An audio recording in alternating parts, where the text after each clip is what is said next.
Welcome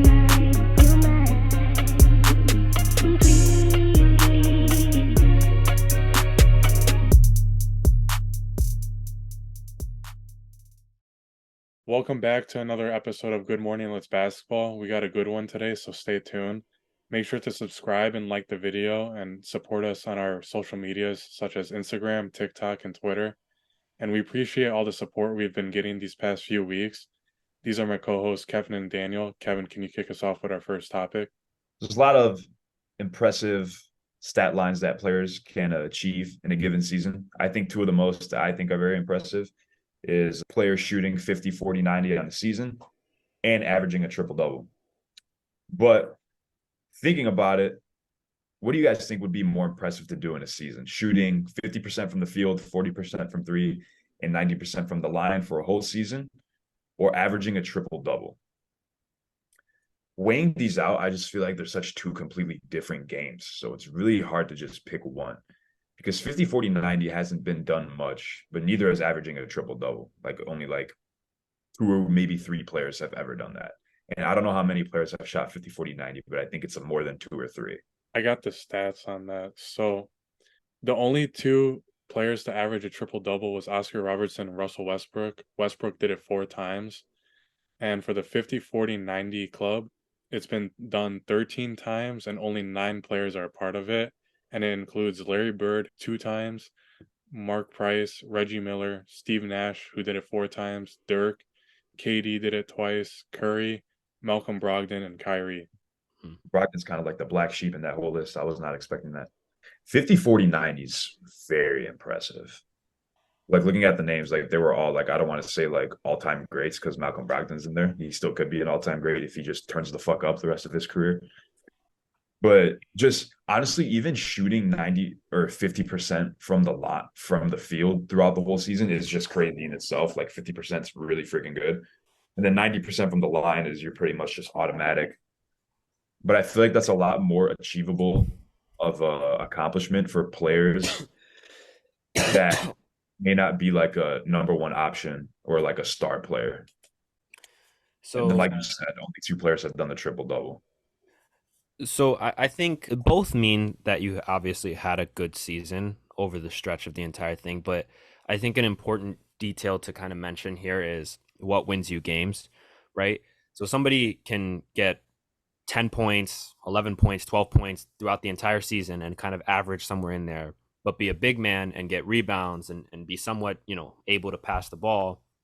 But I don't think that that contributes to wins as much as like knocking down your shots.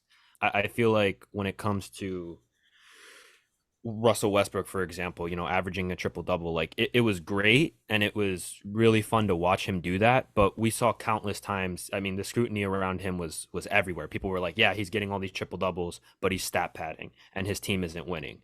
And that's a huge deal. When guys are averaging, the split that you guys said of what was it, 50, 90, 50, 40, 90.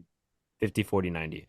When a player is averaging that, I think it just basically confirms that not only were they doing their part on the court, but in when their team needed them to drop good points or knock down a good free throw or whatever it is, they were able to come in clutch. So I don't know. I guess I just think that to me, having a split like that and just shooting well overall is going to contribute to your team winning more so than if you're just, passing the ball a lot and getting assists, but you still get blown out by 20.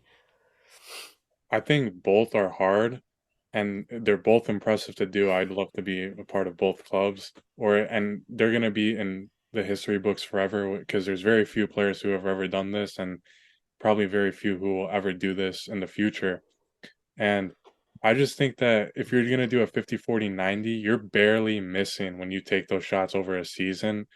I think that's a little bit more impressive than averaging a triple double because you can take more shots and just be overall aggressive on the rebounding end and the passing as well than averaging like you're consistent with your shot. You're knocking down those shots when you're given the ball.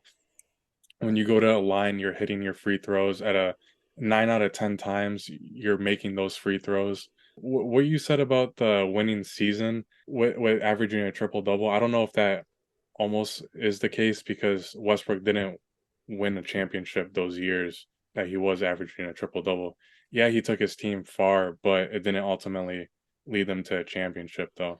Well, did he even lead them far though? I don't even remember them making deep playoff runs or anything like that during even when he was, playing well. I mean, granted, he didn't have a whole lot of support in on the Thunder, but still, I feel like they didn't really do much even when he was having that career high season. I actually, you know what? I think I They were third remember in the West. no shit, really. Yeah. Damn. Well, then I'm wrong. When it comes to kind of doing either of the two, it's incredibly impressive, and it's something that not a lot of players can do. So I mean, we're pretty much arguing like what's harder, running a 4 minute mile or sprinting a 8 minute 2 mile. Kind of just like bouncing back to the names that Vic read off, like the players that shot 50, 40, 90 in a season, like those are all players that have like championships. Even most of them have multiple championships. And then going at the triple double, Westbrook obviously doesn't have a ring. Oscar Robertson, off the top of my head, I don't know if he does. I think he does. I think he did. He has like one maybe. But yeah, I would say it's really hard to contribute either of these like accomplishments to like wins. I'd probably say maybe shooting 50, 40, 90 is a little bit more difficult because every player, like throughout like the course of a season, they always like kind of like hit a slump. Maybe they're not shooting that well, which can really like throw off their percentages and their numbers, even if it's for like a week or however long. So like kind of like what you guys said, like being able to shoot 50, 40, 90 for the entirety of a season, like that's it means that you came up clutch either at the free throw line when you were shooting the three and just shooting regularly from the field, mid range and layups and whatever. Obviously, this is going to depend on the player and position and all that kind of thing. But what do you guys think is gets athletes paid? In other words, like if you have a season where you average 50, 40, 90, or you average a triple double, which one do you think is more likely for you to get like a max contract or something like that? I Personally, I think it's the triple double. I I'd think say 50, 40, 90 because especially with today's NBA, like shooting's very important and being able to be a good shot maker and knock shots down consistently, you're going to find a role on a team and even a pretty big role. With the triple double, like that doesn't necessarily like translate to wins. Like, yeah, you can do a lot on the court. If you're scoring a lot of points, you're grabbing rebounds and you're setting up your teammates, that could all kind of be like an inflated stat of which getting a triple double. Because yeah, you can average a triple double scoring 20 points, but how many shots are you putting up to get to 20 points? How many turnovers do you average when you're trying to, set up your teammates and get assists? So I would say kind of just with the current modern day NBA, I would say shooting, I would much rather prefer a player that can do 50, 40, 90 rather than averaging a triple double. Because personally, I wouldn't want someone on my team that's averaging a triple double. I feel like I would kind of want to spread out the skill between my team a little bit more than just having one player that can accomplish all those. I think that just like averaging a triple double, you would get more media attention than the 50 40 90 club just because the 50 40 90 club doesn't get talked about enough, I feel like. And KD had it this past season, and I didn't even know that until I was doing research on this topic. So that just shows you how like little it's kind of talked about, but then again, it is talked about enough. But I feel like the media talks about the triple doubles more than they do about the 50 40 90. So that would kind of get the front office thinking, oh, we got to play this player because he's averaging a triple double. Right. That's definitely why I brought up the question because I'm in agreement with both of you. I mean, I think that social media and the NBA looks to people that average a triple double and they're like, this is special. This is, something that doesn't get done very often. And neither does the 50, 40, 90. But at the same time, I just feel like it goes way under the radar a lot more than it should. If a player is able to knock down those kind of numbers, it says a lot about how much you can rely on that player. That's what I think of, right? Relying on your teammates, relying on your players. You can rely on a guy that's shooting 50, 40, 90. How much can you rely on a guy that's averaging a triple double to win you a game? And I know we said, you can't really compare wins and stuff like that with these two things, but yeah, no, I definitely think that the 50, 40, 90 club goes way under the radar and that, you could have a guy off the bench that is averaging 50, 40, 90 because he doesn't get that many shots or because, he doesn't play often or whatever it is. And I guess that just doesn't mean as much to the organization, which is dumb. I mean, I'd rather have, two players that are averaging 50, 40, 90 than three players or four players that are averaging triple doubles. Like, that's obviously a very exaggerated example, but, I think that that's what wins you games. Yeah, and don't get me wrong that like averaging a triple double is very hard. That's you got to be very talented to do that and have a lot of looks in the game and over the course of the season being able to hit your teammates well, rebound well, and put up points at an effective rate and average. That both are hard tasks, and I don't want to knock down either or. And what's crazy about the 50, 40, 90 too is Nash and Curry are the only two players to average that in an MVP season. I mean, there's another, point to my case of, well, not really so much Steve Nash actually, but Curry, winning MVP, and then also I'm assuming you're talking about the year where he won MVP and the league championship. The MVP unanimous, and then he got 50, 40, 90 for that season. And I'm not sure if that same season they won the championship or not. I But think if the I, year he unanimous MVP is the year they blew the 3-1 lead. That's what I was thinking. As when you said the unanimous thing, I was like, that was the year that I'm pretty sure because they had the record, they had everything, and then True. right, because they had the record that year that they blew the 3-1 lead too, right? Yeah, that was the year they won 73-9. But even like looking at Nash and Curry, like they made it very far in the playoffs those years. Right.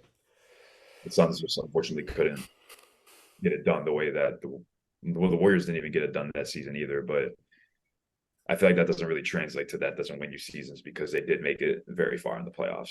Right, exactly. And like if I had the choice of choosing between Curry averaging a triple double or shooting 50, 40, 90 that season, I'm definitely taking the latter. So we're going to take a little break from the podcast now to introduce one of our newer segments. This is Drop the Mic, starring Mike Lubers. Skip it up and down. I'm over here stroking my.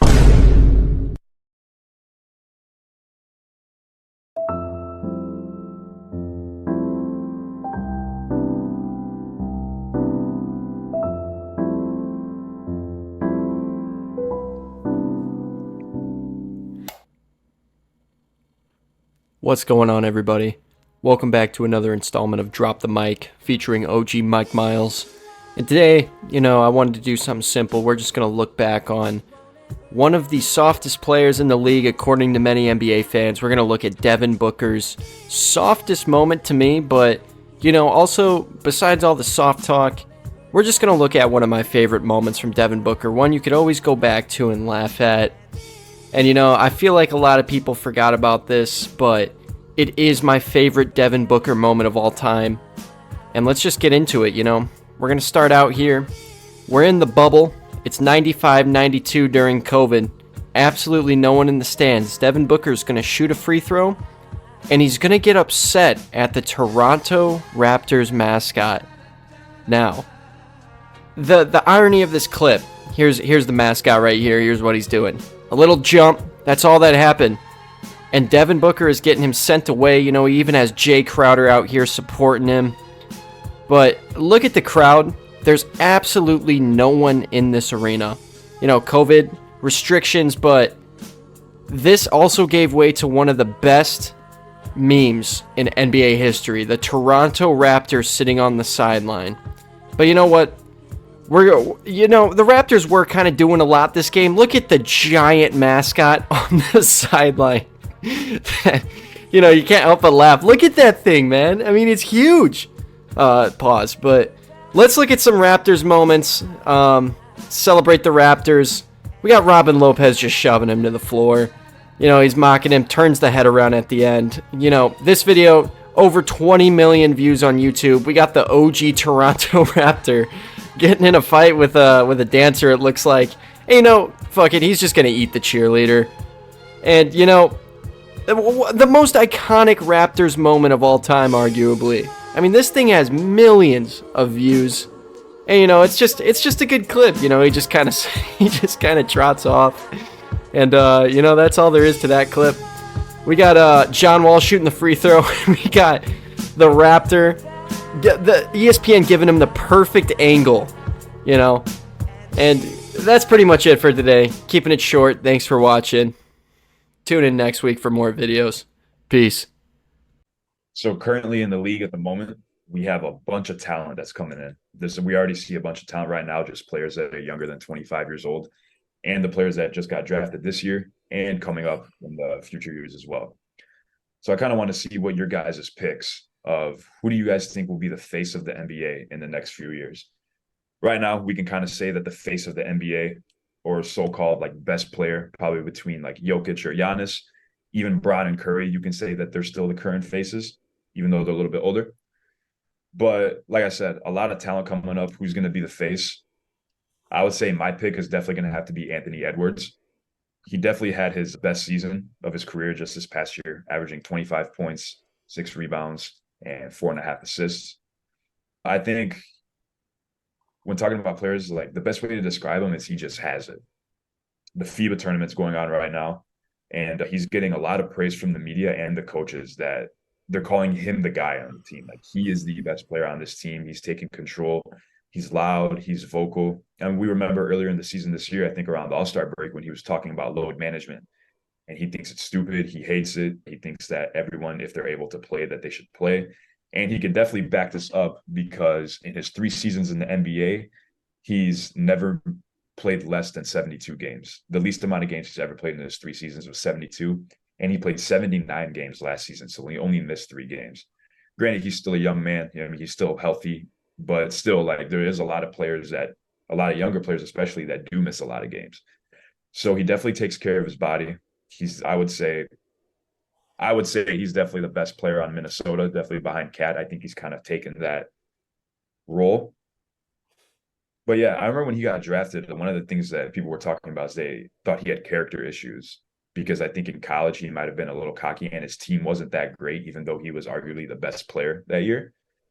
But seeing the way that he talks about his teammates in press conferences, like I've seen many scenarios where he would have a great game and they would talk about it in press conferences, and then he would talk about how good Rudy Gobert did that game, how good Karl Anthony Towns did that game.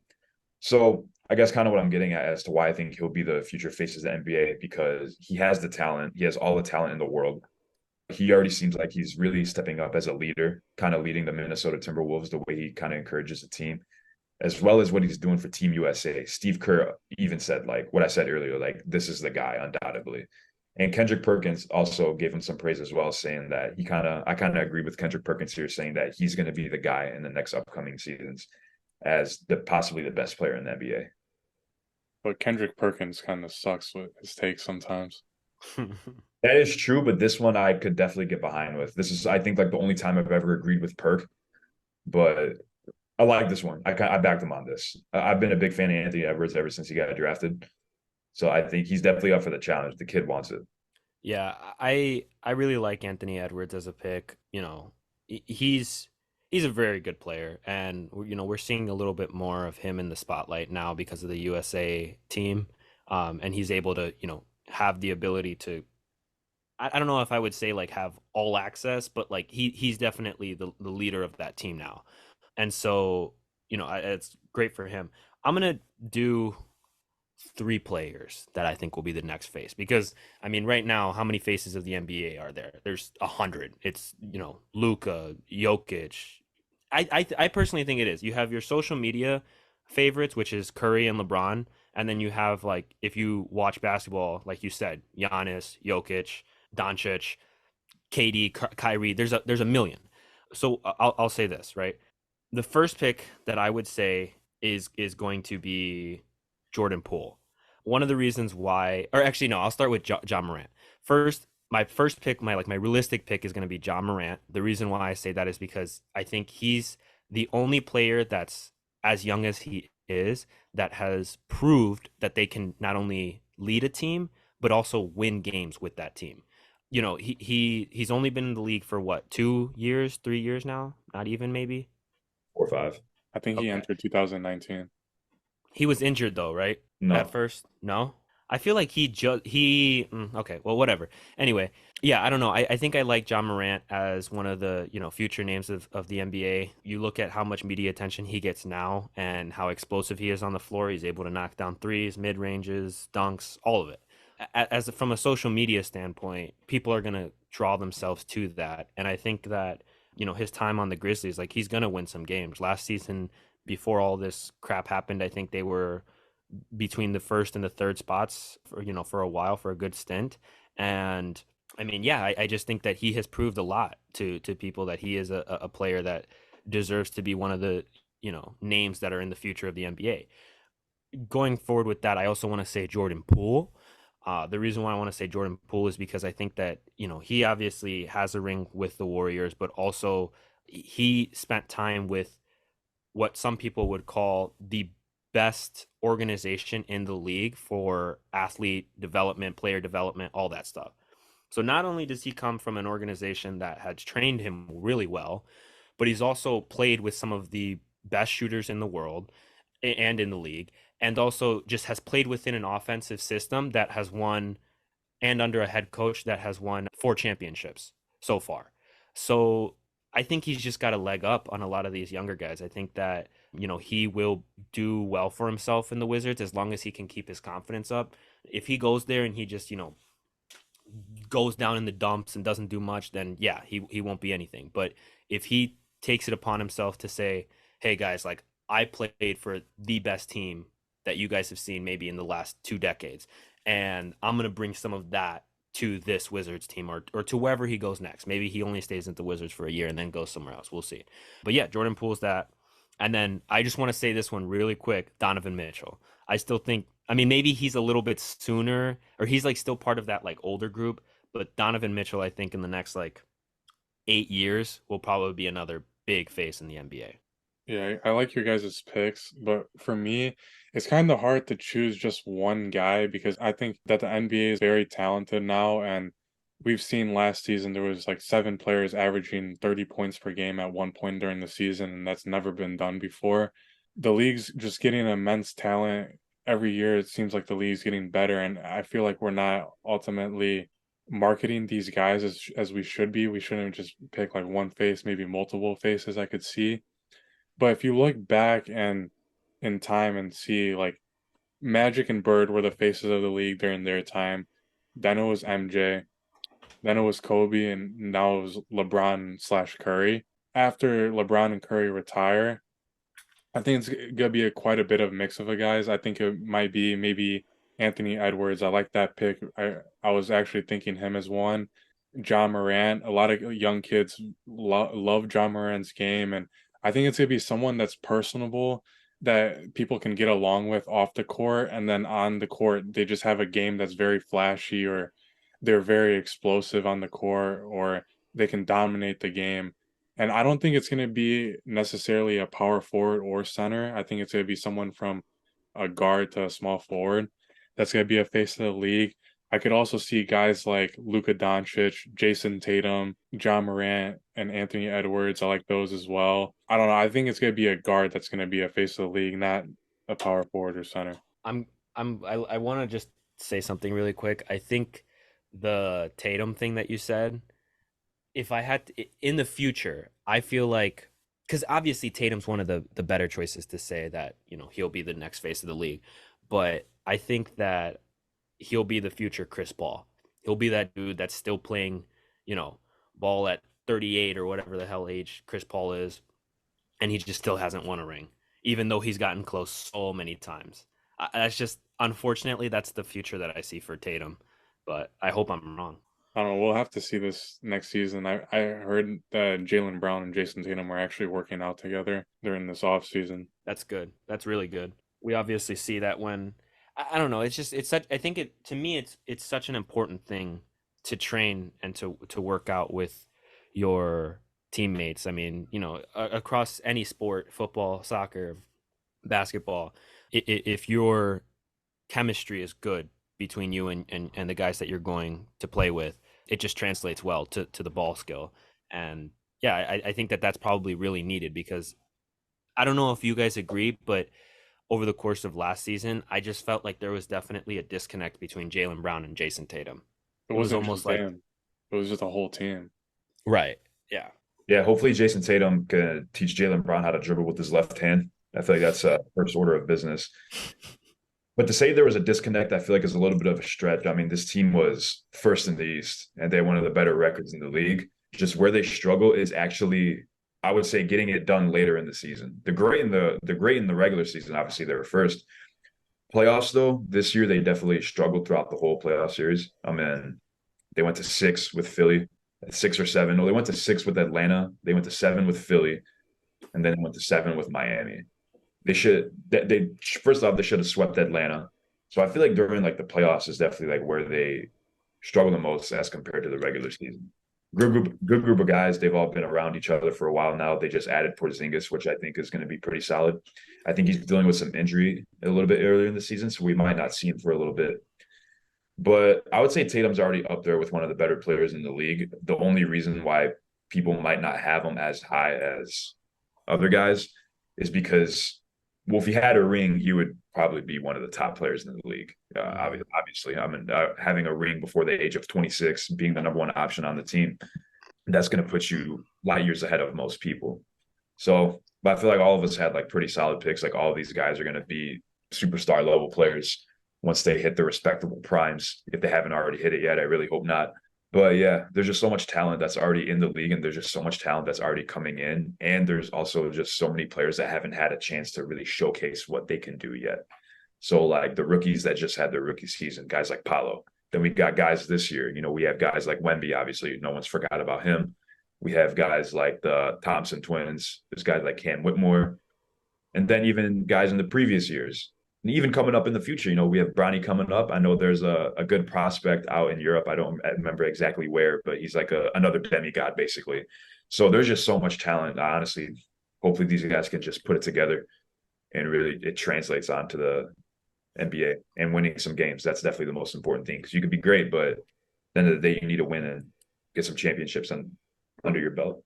Yeah, that's why I'm saying that like I don't see it ever being just one face anymore. I think it's gonna be multiple people that are the face of the league just because how dominant and how good these players are actually getting and showcasing their skills in the NBA. I think the last time there was one face of the league was Jordan.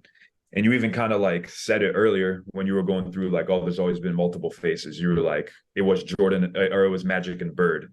Then it was Jordan, but you didn't say anyone else besides Jordan. You just said it was Jordan, which is like, because can you think of another name at the time? Like the Bulls and Jordan was just so dominant. Like he was clearly the face. And then we looked at the more modern era and you said it was LeBron and Curry because these two have played each other multiple times. Yeah.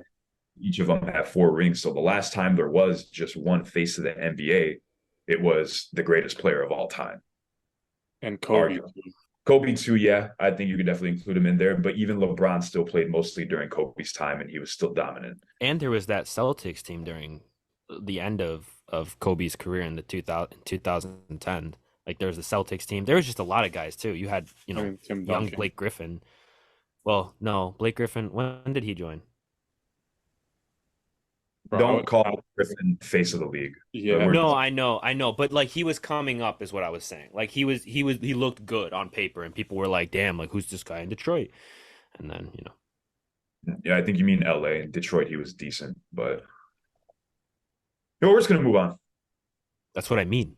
He was decent on Detroit.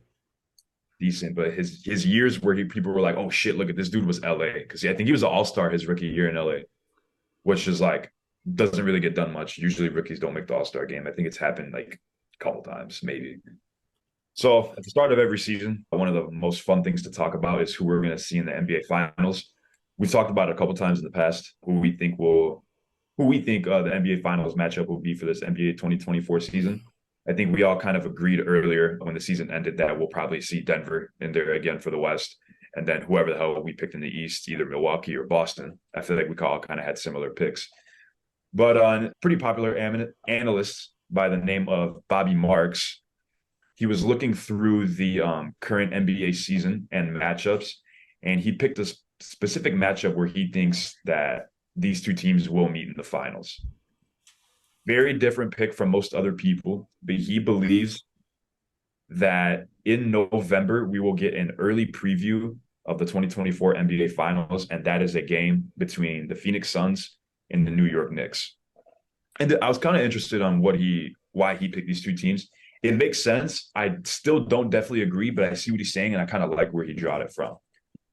So these rosters, how they were formulated, are completely different. We have star power versus like roster fluidity.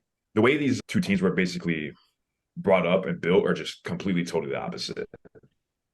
The Suns went very high spending. They went all in with the Kevin Durant trade in February and added Bradley Beal just in June. They have that star power, which, having a lot of stars on the team can definitely make you a lot better.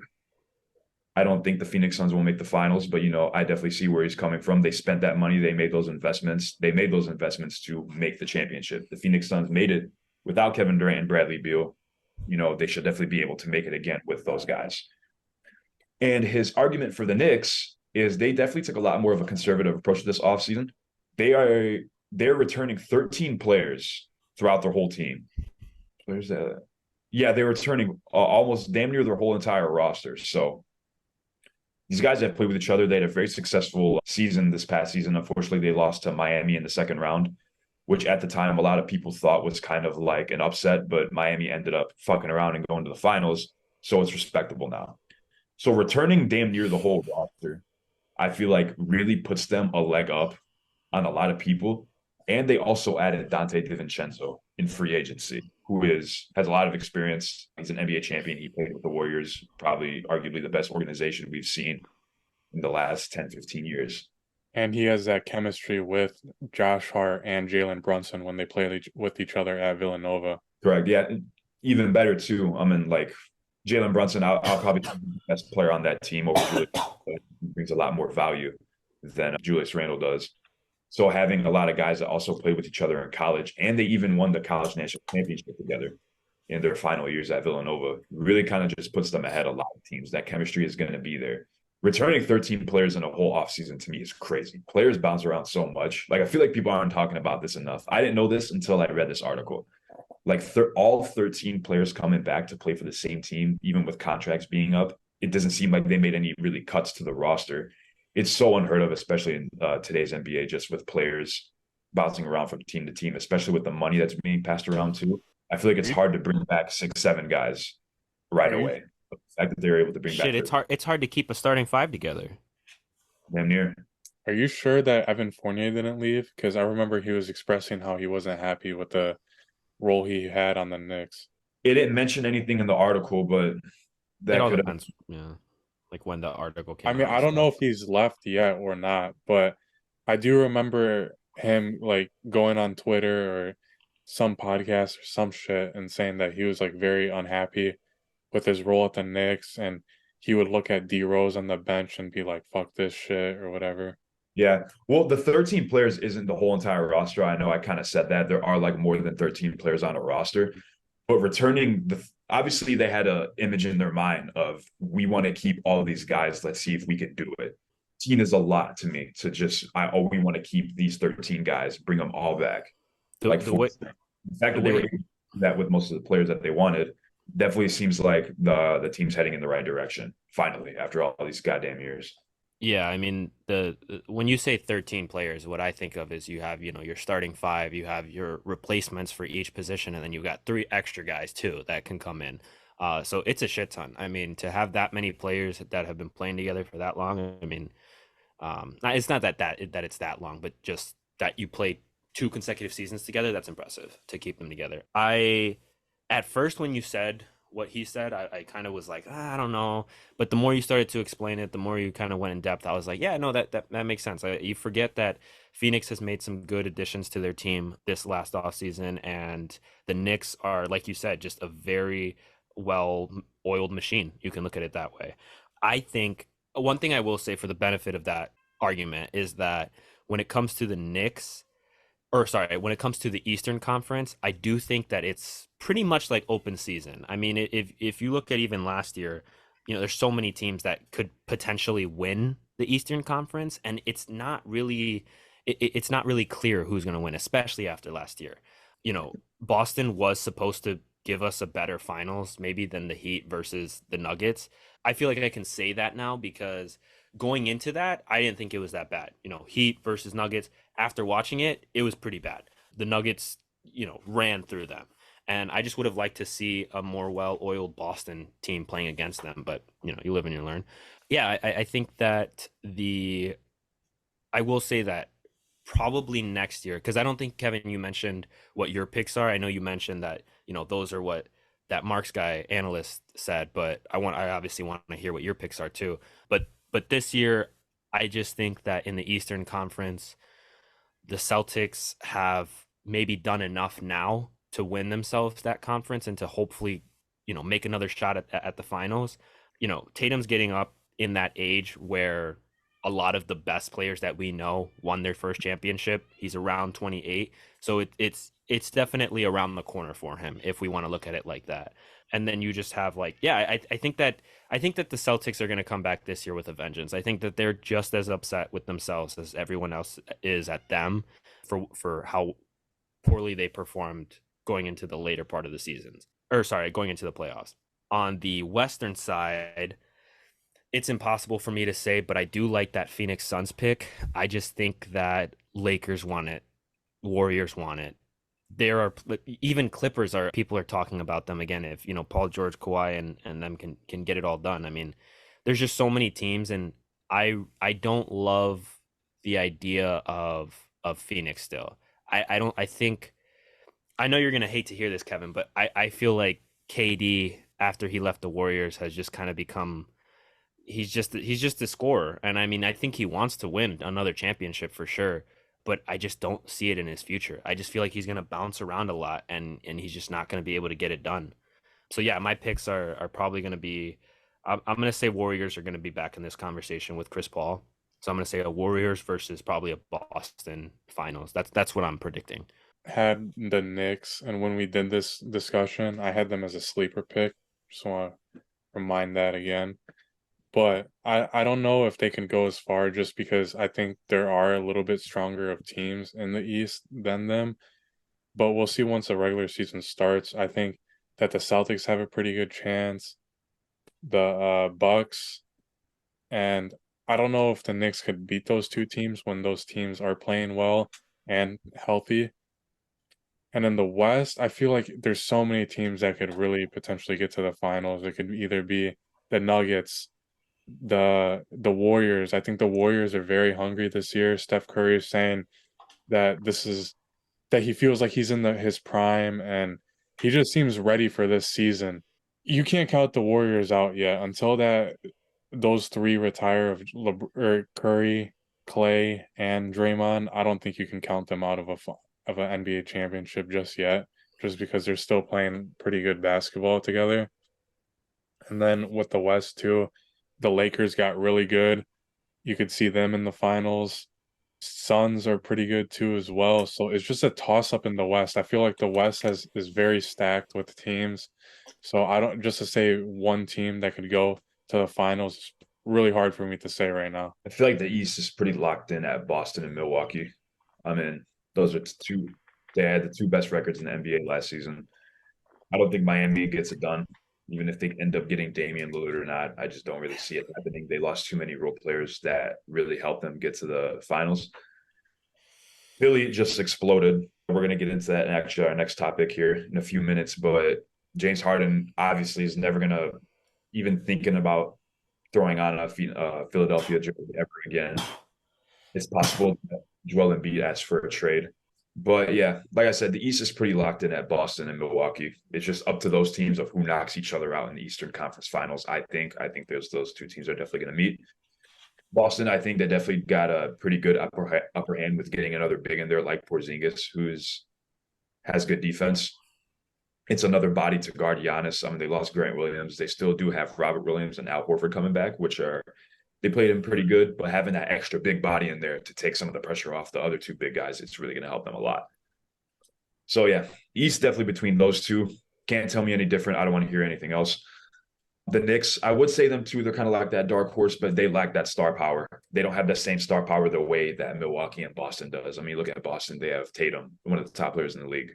Milwaukee, Giannis, arguably the best player in the league.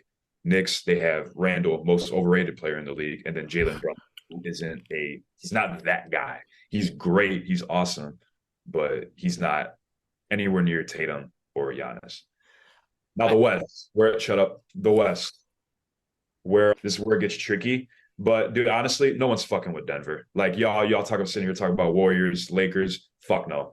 This Denver team has hit their stride, bro. And we saw it this whole past season. They were number one.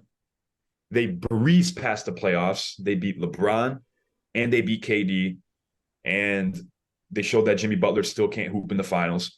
Like, no one's messing with this team. They returned a majority of the team. I believe one of the few players that they did lose was Bruce Brown, but I feel like some of the players that they have coming off the bench, like Christian Brown, can easily fill that role. Easily, I think so. Jamal Murray's back on his shit. I think Jeff Green as well. Who? Jeff Green. Jeff Green is still there, yeah. I mean, No, we still he left. Oh, who cares? I feel like he was more of like a veteran presence. But I think Jokic and Murray have definitely taken that title as being the best duo in the NBA currently. I definitely think that they are. They just complement each other so well in the way that they play in the pick and roll, or even having Murray come off the dribble and Jokic being a little bit more ball dominant. MPJ seems like he's getting better by the day. He has probably the most insane confidence I've ever seen out of any NBA player this past season. Dude shoots the ball, and it seems like he doesn't give a shit who's in front of him. They could be Jesus Christ himself, and he'll still pull that bitch off one pass. So yeah, no one's messing with this Denver team. They have the best ball movement in the league. They're very well coached. They've all stuck together for a very long time, and their defense, I think, is very underrated. Did you see what MPJ said? I just want to say about you saying like he gets the ball and he just shoots that bitch. He said he feels like when he shoots that nobody can really contest him. And it's true. The motherfucker's 6'10", and his arms are all the way up here. Like, nobody can block that shot. He also jumps very high in his jump shots, and he has a very high release. So, like, watching the games, yeah, like, he'll have someone in front of his face, but they're not contesting that shot just because he's so damn tall. He's a great shooter. He has a quick release and a very high release. Mm-hmm. So, yeah, I don't think anyone in the West is fucking with this Denver team, especially not Phoenix, thinking adding another pure scorer like Bradley Beal, thinking that they're going to make the finals. But I definitely don't think that they'll just run through the West next year. I think last year, to make one point, the Warriors, I don't think were playing their best ball, and that could be for a number of reasons, obviously. But I don't think that the Nuggets have seen the Warriors at full force when, they start raining threes and you just can't do anything about it. They have, for sure, obviously in the regular season and in a few games in the playoffs. But I'm saying, like, you have to go toe-to-toe with that Warriors team next season, and they're playing at their best all 7 games or all 4 games, whatever it is. They're winning against Denver. And that's an opinion that I get, you guys won't agree with, but we'll see next year. The other point that I wanted to make is that obviously the Lakers have made a lot of different changes to that group. I still don't feel like they'll do it because honestly, I don't think that LeBron and AD are playing well together. And I don't think that it's going to work out in LA. That's just me personally. As for Phoenix, like Kevin said, I mean, you've got a lot of pure shooters on that team. You've got a lot of, we'll call it individualistic mentalities. And I just don't know if they'll be able to play as well together. I did want to ask you guys something though. Have you guys ever heard of a player saying that, oh, I'm in the prime of my life, or this is our season, or this or that, and it's actually came into fruition?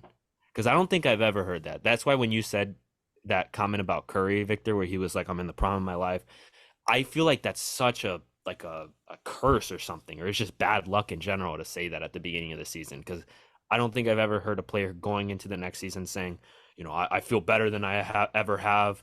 I'm in tip-top shape. And then they come back next season and they just the same or ass. I mean, I feel like there's not much more better that he could get, but he's still playing basketball at a very high level. I mean, it's not wrong for him to say that. He really hasn't declined in his game at all.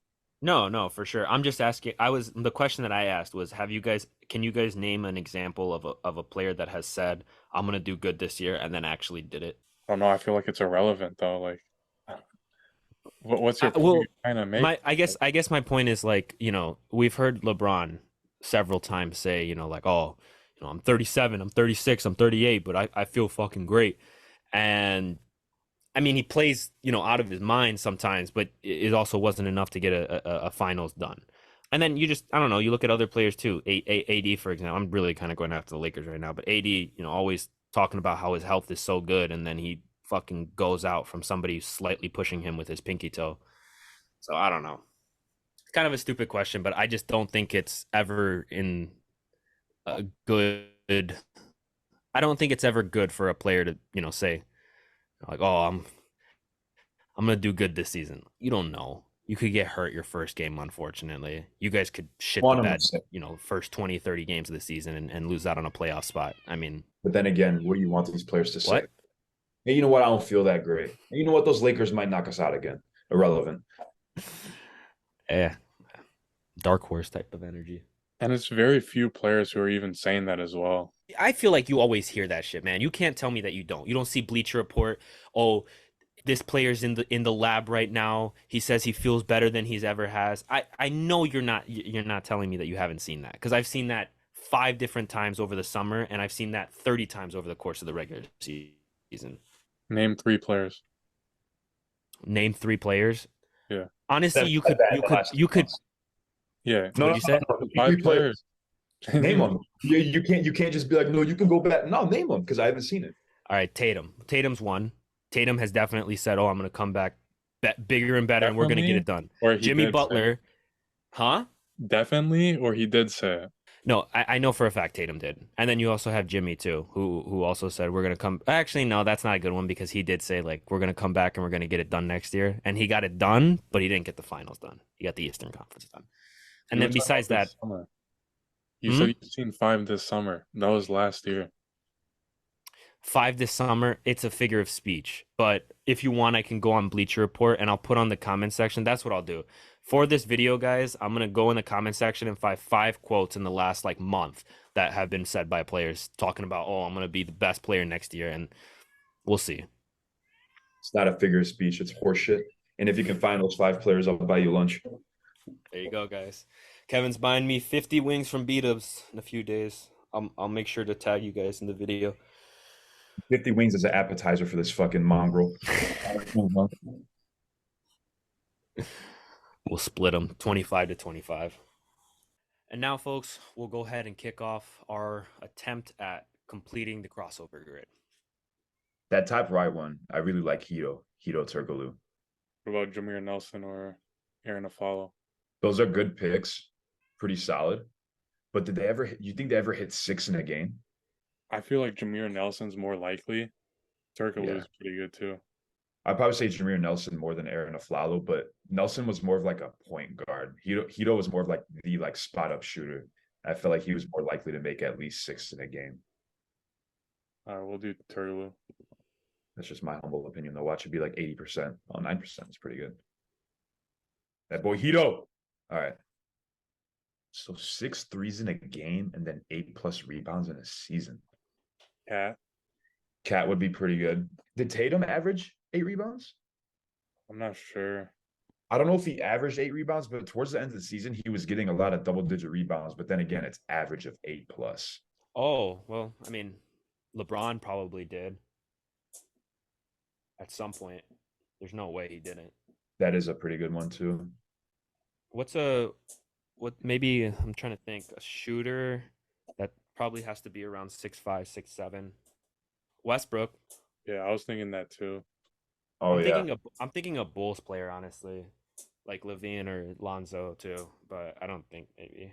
I don't think any of them ever averaged 8, though. Oh, you know what I think would be a good one? Jonas Valanciunas. He had a game, I think, last year where he banged like 8 threes for whatever fucking reason. That's fire. Big Val.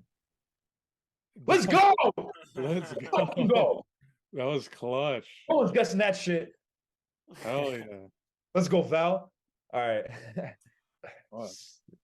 That's crazy. We're on fire with the threes with this far right column. Yeah. All right, and then a teammate of PJ Tucker that also Hit 6 fucking hit 6 threes in a game. That has to be easy. PJ Tucker's played with the whole league. James Harden is one. James Harden. Eric Gordon is another one. I like When Eric he was Gordon. You like Eric Gordon? Seth Curry, probably. Yeah, but that's Did he more recent. did he play with PJ Tucker? Seth, yeah, I think he did. Were they What on team? Philly at the same time? I'm pretty sure, yeah. Oh, I don't think Were they so. not? What teams has he played for? He played for the Sixers. He played Rockets? for the Rockets. Then did he play for the Nets for a small stint? Nah, I don't think so. He was on Phoenix. A guess that I might have would be TJ Warren. Because I think they were on Phoenix at the same time. I'm down to try it. That sounds like a great guess. TJ Warren? Yeah. You guys want to lock in TJ Warren? I think we can try it. Yeah, we can try it. Holy shit. I Point do two, this. 0.24. I Damn. fucking do this. Bro, that's nuts. Honestly, So he y'all, did have to be y'all, on. y'all, y'all, y'all just let me take this. Hey, so Yeah. he was on the Nets because it's a cross section. Is the Nets and a PJ Tucker teammate? Or I guess it could be like that Yeah. No, they're on someone there now. that played for Brooklyn that also played with PJ Tucker. I mean, we know James Harden's gonna be like 30%, so we shouldn't go with Mhm. that one. For Lakers and Magic, one that comes to mind right away is Mo Bamba. Yeah, but that'd be really high. You think Dwight so? Howard is Yeah, another because one that trade too. just, or wasn't it a trade? That trade just happened though. True, but he also like never even stepped foot in a game for the Lakers. He was always suited up. He was part of the roster. Yeah. Honestly, I completely forgot he was on the fucking Lakers. Hey, did Kuz ever average 8 rebounds a game for the Lakers? I don't think so. Was Matt Barnes ever on the Lakers? He was, right? Yeah, Was he? Okay, because I know he was I on feel the like he Magic. was. That Was might be Andrew Bynum on the Magic ever? I don't think so. who? Andrew Bynum. I don't think he Oh, ever played for the Magic. Kind of just spitting right now. Um, for Nets and 8 rebounds per game, really the only two that kind of click in my head are like Nick Claxton or Brooke Lopez. Jarrett Allen comes to mind too. Jarrett Allen, that's a good one. For Lakers and 8 rebounds, you could probably do Andrew Bynum. Fire. Fire, let's go. We're killing it so far. We. Yeah, fuck. I'm just fucking around. Kind of not really. What wasn't Matt Barnes on the Lakers and the Magic? I think he was, to be honest. For sure Magic, but Lakers I'm kind of iffy on. I'm down to try it if you guys are. Oof, I don't know if I want to take the heat if I'm wrong, but we could try it if you want. I just don't ever remember him on the Lakers. I feel like I do. Like it was when he had that like I don't know, man. I feel like I remember like a picture of him in Lakers gear. You know how badly I want to look it up right now? Should we flip a coin or do you guys want to just go with something that's safe? I feel like personally Mo Bamba would be a decent guess. Mm. Hmm. Hey, has Dennis Schroeder played with PJ Tucker? That's what I was gonna say. Thought Or about that Pat. too, but Where was Pat Bev before he was on the Lakers? He was on the Clippers, right? And then before that, where was he? He's played for the Rockets too. Houston, he played on Chicago. So if he's played at all those places, he may be one too. But I don't know if he's played with PJ. What team's Pat Bev on now? I think he's on the Magic. Chicago, isn't he? No, I he think left. he is, bro.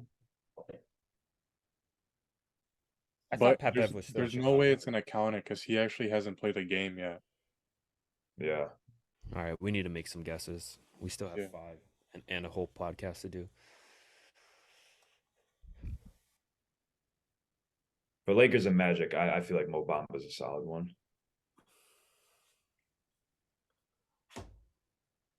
Not horrible. I'm checking right now if Matt Barnes played for the Lakers. He did. I fucking knew it. I remember. Yeah, he was on the floor with Kobe too. 2010 to 2012. When did he play with the Magic? That was like in beginning of his career because I remember he threw the ball into Kobe's face. Yeah, Oh, that was that. Yeah. Okay. Damn near played for all. I think he played for all the California teams. No, I don't think he was ever on the Kings at one point. Nah.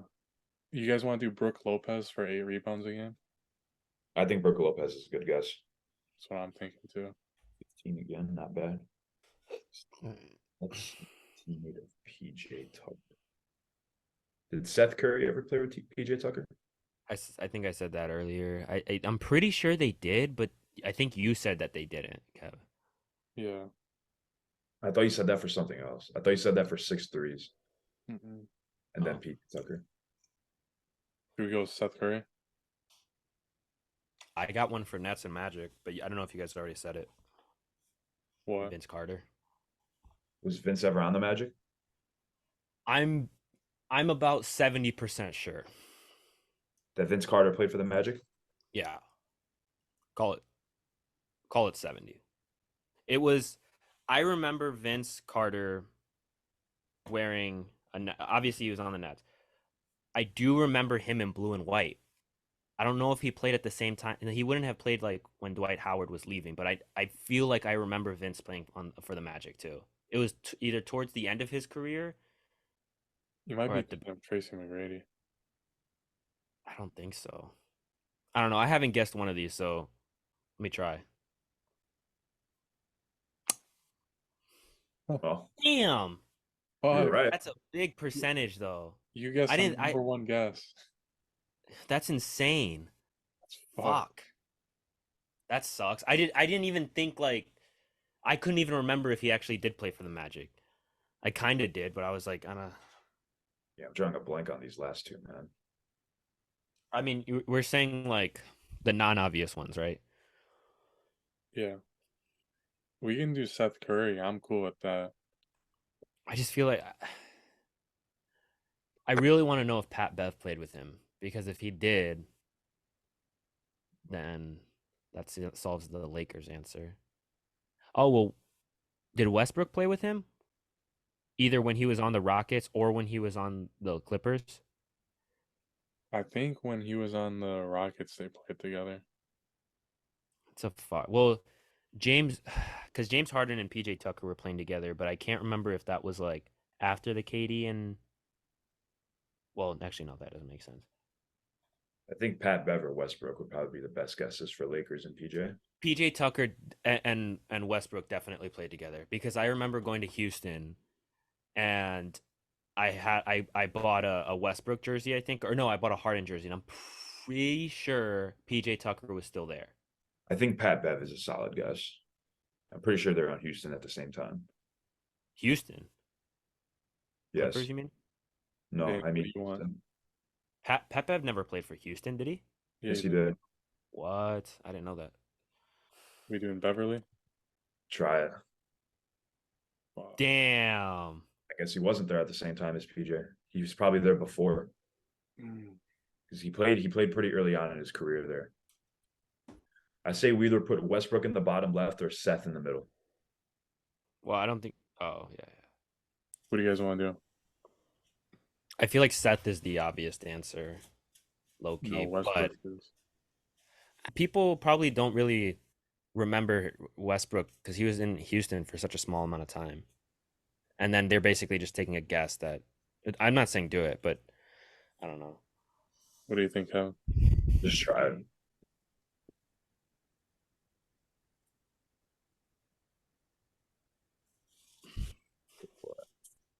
Wait, this dude fucking used James Harden twice. Why couldn't we?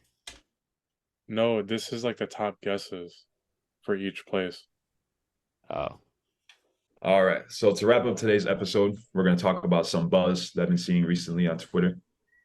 And that is a trade centered around Joel Embiid. We know the city of Philadelphia is kind of in shambles at the moment with James Harden expressing his hate for the GM and James Harden taking Philadelphia Sixers out of bio on Twitter, which is kind of relevant. I feel like that happens all the time. But there is a trade package that could be centered around Joel Embiid that I think is probably one of the better offers that they have gotten. And it is from the Houston Rockets. And basically what this trade would consist of is the Rockets receiving Joel Embiid and the Philadelphia 76ers receiving Alperen Sengun, Amen Thompson, Terry Eason, KPJ, Jeff Green, 2027 first round pick, and the 2029 first round pick. This offer from Houston definitely gives the Sixers a number of talented young players and even some future draft compensation, say if it doesn't even work. The Rockets could definitely easily outbid any team that offers something for Joel Embiid. I feel like this trade is really good for both teams because Joel Embiid would make the Rockets a competitive team right away. Giving up a lot of those younger guys, they still have Jalen Green, who is kind of like who I'm hoping is they want to make their franchise guy.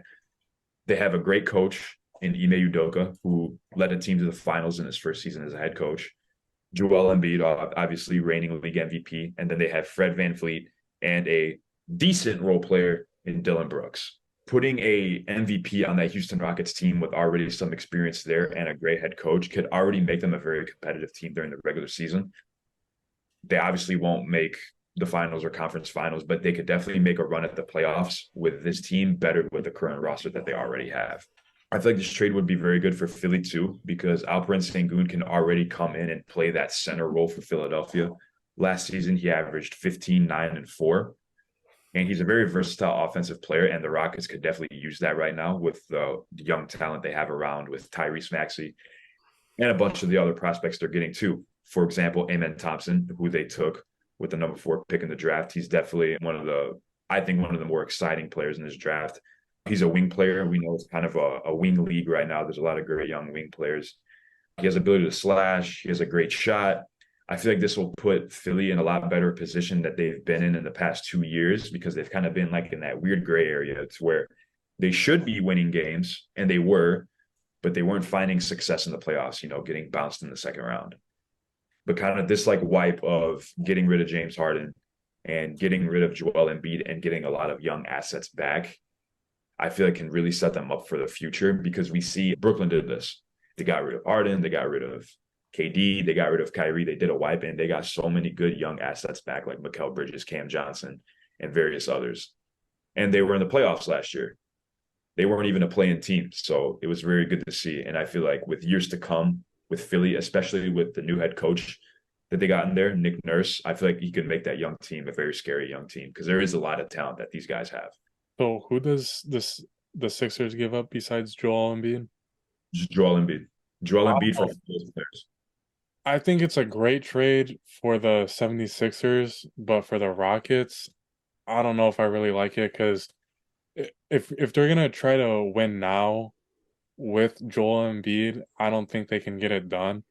I think what they're building now, I really like the team with the young talent they have on that roster and stuff. And if they just stay patient and build that team up with Ime, I think in the next 5 years they could really be something, especially with the teams in the West some of the superstars starting to retire, like LeBron, KD, Curry. And once those guys retire, I think the Rockets could probably make a name for themselves. But the 76ers would get a hell of a lot with that trade. I just don't know if the Rockets, it would be their best move to get Joel Embiid right now with the roster that they currently have and try to build around him. I agree mostly with you, Victor, but I just don't see this panning out for either team. Either the Sixers get left with a younger squad that they, like you said, have to rebuild around, and that just basically is going to take longer. You don't know exactly how these players are going to pan out. You don't know how the future of your organization is going to pan out. It's a huge risk to me rather than just, playing with the MVP that you have and trying to maybe add some other players to get it done in the Eastern Conference. That being said, for Houston, probably this is the worst thing that they could do. Houston, like you said, Victor, I think that they have a really good chance with their young core of being successful in the next few years. But if you add Embiid to that team, I'm honestly, I don't like Embiid. I don't like his play style. I don't like his attitude. I don't like really a lot about him. Personally, like when I see videos of him, he seems cool, whatever. But as a basketball player, if he can't get it done in the East, he's sure as shit not going to get it done in the West. I can tell you that. He has problems every year going up against, again, the Eastern Conference with guys that are really good, but now you're talking about him having to face what would I would say the conference that has the majority of the faces of the league: Kyrie, Luka, my God, I blanked for a second. Devin Booker, Kevin Durant, everyone. It's a way more competitive side of the country, and I think that would possibly be the worst thing that Houston can do, especially coming back from now. They're on the up and up. Last season they were, or 2 seasons ago they were dog shit. Now they're starting to show promise of a bright future, and adding that big man that really offers you, to me, nothing successful towards winning a championship. He'll win you games, for sure. But will he even get you close to a championship in that conference? I don't believe so. So yeah, to me, bad decision on both ends for both teams. I think this is probably the best decision that Philly could make because we've seen how far that Embiid can go with how far Philly can go with Embiid. It's not very far. It's the second round. So like what incentive do they have to keep trying to build around Joel Embiid? The answer is they don't. They need to blow this shit up. It's not working. The process ain't processing, bro. Y'all need to give this shit up. So I feel like the best thing to do, which Brooklyn did first, which was great, was sending all those all-stars out wherever the fuck they want to go, and then getting a lot of young players back and draft capital. The best way to build a team is through the drafting. You need to draft good players. You look at all-time great teams. Look at the Warriors. That whole team was drafted. 4 championships, one of the greatest dynasties ever. That should be like what you're trying to aim. Buying players has worked. It also has failed miserably. The Sixers are just in this spot where they really need to determine if they want to build around Joel Embiid because Harden's out. He's out. He's not coming back. Absolutely not. And if they don't have another second star there like Harden, they're going to be worse off than they were last year. And even last year, I wasn't too impressed with this team. No matter how much Maxey steps up, no matter how much Nick Nurse comes in and coaches the shit out of this team, it's not going to get done. I think this will be a fresh start for Philly. It'll be something new. They already have a number one option if Joel Embiid leaves and Tyrese Maxey. PJ Tucker is still there. He's probably one of the better veterans you can get. And this young talent is very good. I think they can get. Sengun is a very underrated center. Dude's flashy. He's aggressive. He can play off the dribble. He can post up. He averaged 15 and 10 last season as not even being the number one option on the team in probably the most disorganized franchise I've ever seen in the last year's Houston Rockets. Obviously, they have the draft pick in Amen Thompson. He has a lot of praise coming in. I think he's going to be a very solid wing player in the league.